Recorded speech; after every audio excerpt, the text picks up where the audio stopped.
Good morning. As we make our way to Florence, we just got to the Santa Lucia train station in Venice, and we have a very special experience that we want to share with you guys.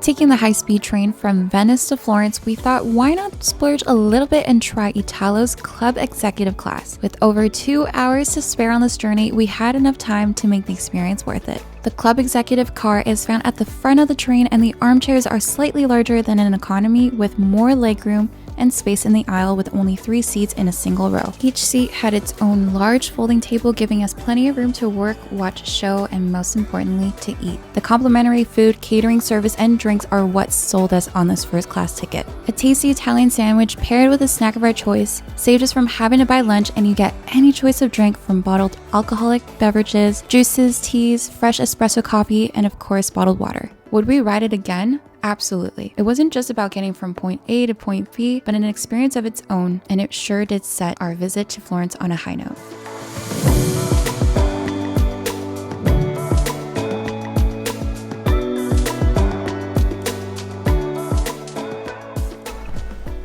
And we finally made it to our accommodation where we will be staying for the next 2 days here in Florence. Now 2 days based on our research isn't the most amount of time that we have here in Florence because there is quite a bit to see, so we do have to hustle and get out of here. But before that, I do want to show you guys real quick where we are staying. Now this is these luxury apartments called Palazzo Branchi. I just want to show you around real quick. So right behind me here, we do have a full kitchen as well as this little dining area and this very spacious living room, and of course with a little TV. The main hero is the bedroom. Guys, this place looks incredible. Lauren's standing right there, looking out the window, taking in a bit of the view. Now the bed, super spacious.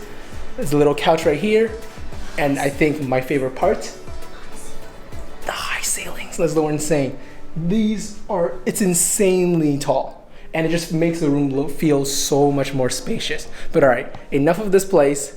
Let's go and explore Florence.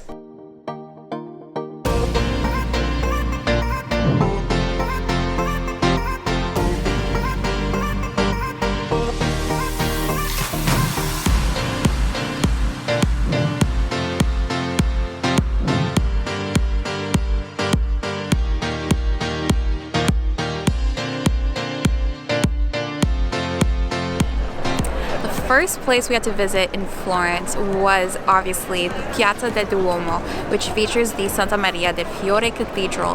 And this place is humongous. The square has so much space to walk around and so much space to eat. There are tons of cafes, restaurants that are actually sitting on the road because the road is closed off for cars.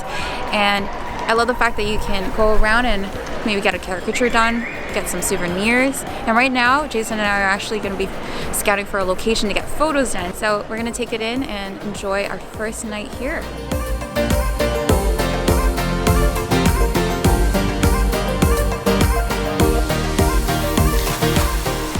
We were making our way to Ponte Vecchio when we came across Piazza della Signoria. This square is actually only a 5-minute walk south from the Duomo and is filled with tons of amazing Greek mythology-based sculptures.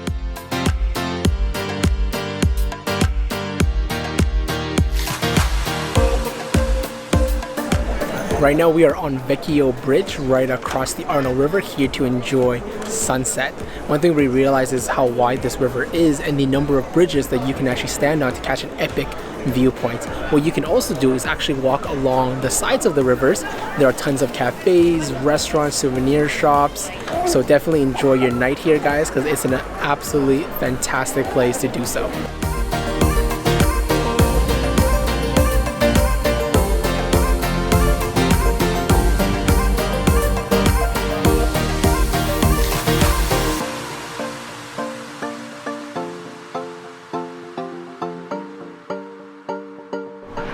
As we mentioned earlier, we did manage to find a good couple of places to get photos of the Duomo, and we realized it was actually pretty easy considering there was nobody here.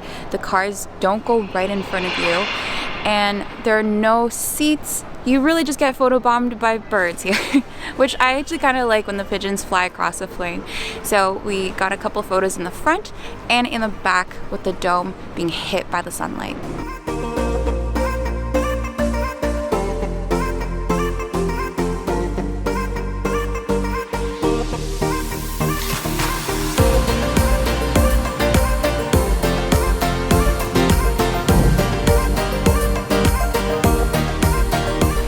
wanted to continue past the Vecchio Bridge this morning, and we found ourselves at the Pitti Palace and the Boboli Gardens. These gardens are massive and filled with sculptures, and it's such a beautiful morning, so we wanted to come check it out. And because it is a Saturday, it is an extra €3, I believe, for weekends and public holidays. So in total, we paid €13 per person for a ticket, but it also includes a Bardini Gardens, which we'll later check out.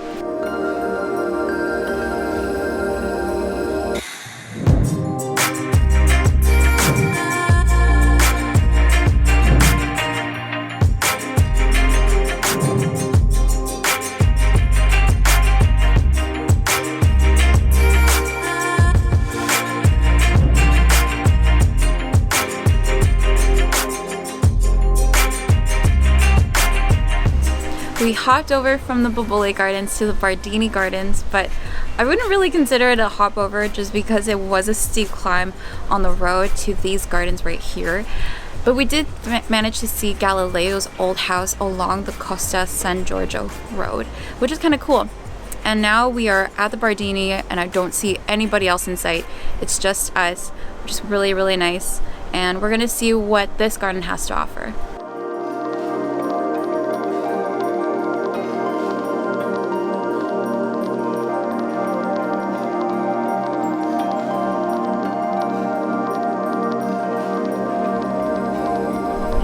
We had to go back to the apartment to take a long nap after our long morning in the gardens, walking around the city, and we thought, okay, after relaxing, we're gonna go to our last sunset spot here in Florence, and we are now at the Piazzale Michelangelo. This area is so busy and has tons of people, and honestly, I know why, because you get this magnificent view of the city, and there's a ton of market vendors here as well, so there are people selling leather goods, artwork, different kinds of artwork and souvenirs than you'll find at your normal touristy spots.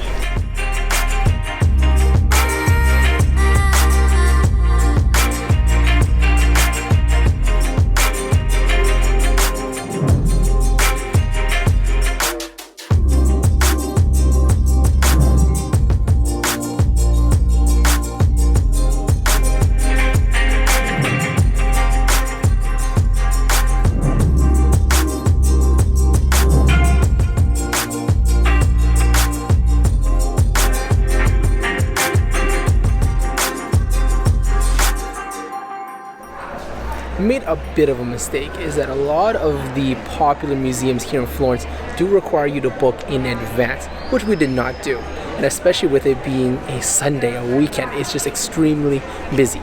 So you can see behind me, that right there is everybody with a reservation. And then here's us without one.